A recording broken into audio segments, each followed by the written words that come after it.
Hi friends, welcome to my channel. ఈరోజు నేను పచ్చి రొయ్యలు బెండకాయ కాంబినేషన్లో కర్రీ చేస్తున్నాను. నేను రొయ్యలు తీసుకున్నాను, పావు కిలో బెండకాయలు తీసుకున్నాను. ఇలాగ లేత బెండకాయలు తీసుకోవాలి, రొయ్యల్లోకి చాలా బాగుంటుంది కర్రీ. ఇప్పుడు మనం రొయ్యల్ని క్లీన్ చేసుకోవాలి. రొయ్య పై భాగంలో నల్లగా ఇలాగ నరం ఉంటుంది, అది తీసేసుకోవాలి. కింద కూడా ఉంటుంది నరము, కింద భాగంలో కూడా ఇది కూడా తీసేసుకోవాలి. ఇది ఉంచి తినకూడదు, టీబీ వ్యాధి వస్తుందంట. నీట్గా మనం ఇలా క్లీన్ చేసుకుని వండుకోవాలి.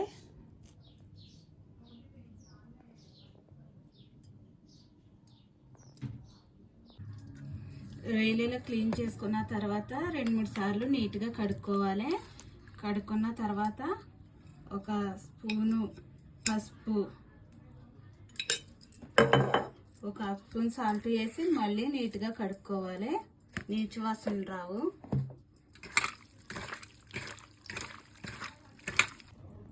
రొయ్యలుగా నీట్గా క్లీన్ చేసుకుని పక్కన పెట్టుకుందాము. ఇప్పుడు కర్రీ రెడీ చేసుకుందాం. స్టవ్ వెలిగించుకుని కడాయి పెట్టుకుని 3 స్పూన్ల ఆయిల్ అయితే వేసుకున్నాము. ఇప్పుడు మనం కర్రీ రెడీ చేసుకుందాం. ఆయిల్ అయితే వేడయింది. మనం కట్ చేసుకున్న పచ్చిమిరపకాయలు వేసుకోవాలి. 2 మీడియం సైజు ఉల్లిపాయ తీసుకొని కట్ చేసుకోవాలి. ఒకటి వేసుకుంటే సరిపోద్ది, ఎక్కువ వేసుకోకూడదు, కూర తీగా ఉంటుంది. ఒక ఉల్లిపాయ అయితే సరిపోద్ది. ఉల్లిపాయలు వేగేటప్పుడు 1 స్పూను సాల్ట్ వేసుకొని వేసుకుంటే తొందరగా మగ్గుతాయి.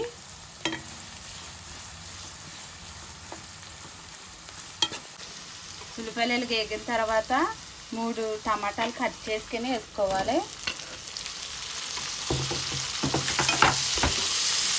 ఇవి కూడా మూత పెట్టుకొని ఇలా మగ్గించుకోవాలి 2 నిమిషాలు.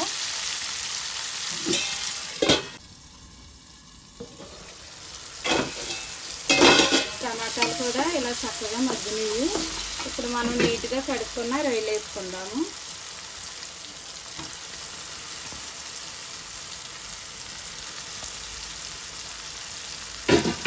ఒక స్పూన్ అల్లం వెల్లుల్లి పేస్ట్ కూడా వేసుకోవాలి. వేసుకొని కలుపుకుందాం. ఇవి కూడా 2 నిమిషాలు నూనెలో మగ్గాలి. రొయ్యల్లో నుంచి అయితే వాటర్ వస్తాయి, ఈ వాటర్ అంతా ఎగరాలి. రొయ్యలు అయితే నూనెలో చక్కగా మగ్గినాయి, వాటర్ అంతా ఎగిరిపోయి. ఇప్పుడు మనం కట్ చేసిన బెండకాయలు వేసుకుందాము. ఇలాగా కొంచెం పెద్దగా కట్ చేసుకోవాలి, బాగుంటాయి. ఇవి కూడా 1 నిమిషం మగ్గబెట్టుకోవాలి. లేత బెండకాయలు కదా, 1 నిమిషమే మగ్గబెట్టుకోవాలి.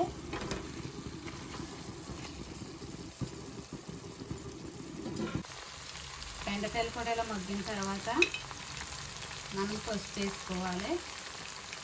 1/2 స్పూన్ పసుపు వేసుకోవాలి.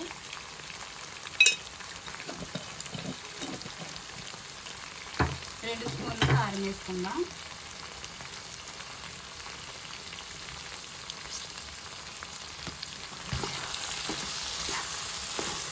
ఇలా కలుపుకొని కొన్ని వాటర్ వేసి ఉడికించుకోవాలి. 1 గ్లాస్ వాటర్ వేసుకోవాలి.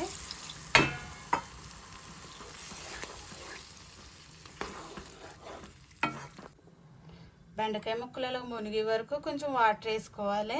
బెండకాయ ముక్కలు ఉడకాలి కదా. ఇప్పుడు మూత పెట్టుకుని ఉడికించుకుందాం కూర దగ్గరగా. కూరలో దగ్గరగా ఉడికిన తర్వాత మనం 1 స్పూను గరం మసాలా వేసుకోవాలి. వేసుకొని కలుపుకోవాలి.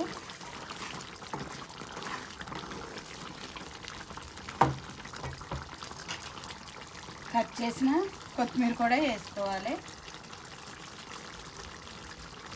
వేసుకొని 1 నిమిషం ఉడకనివ్వాలి.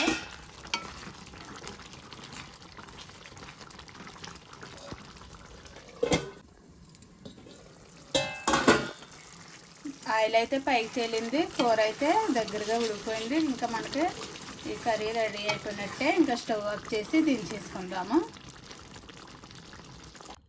కర్రీ అయితే ఇలా రెడీ అయింది ఫ్రెండ్స్. చాలా బాగుంటుంది బెండకాయ రొయ్యల కాంబినేషన్లో కర్రీ.